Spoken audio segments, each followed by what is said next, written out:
I talked a moment ago about how Agile doesn't necessarily support the need for strategic direction and focusing on what you want to be when you grow up.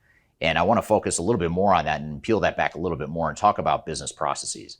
Because business processes are one of the key focal points of any digital transformation.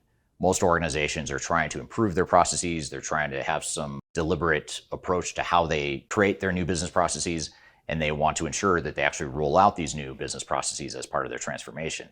If we create new technology and just put it in the hands of end users as fast as we can, that doesn't necessarily translate to new or better business processes.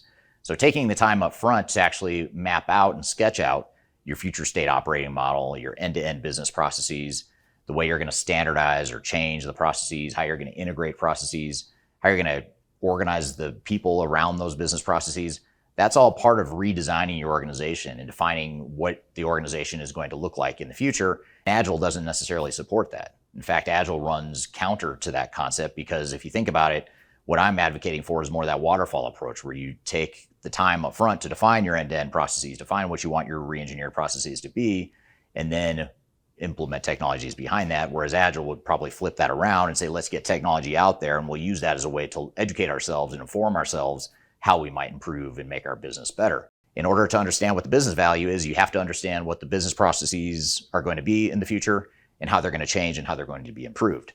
So all this is to say you need that time up front, which is very anti-Agile. And when you shift into that Agile approach, that's where you can start to accelerate and speed things up. If your technology initiative or part of your technology initiative is focused on creating innovative processes and new ways of thinking, those parts of your transformation are very well suited for Agile. But if we put the technology in people's hands and run some pilots and do some innovative experiments in how we could improve our operations, that's a very Agile approach.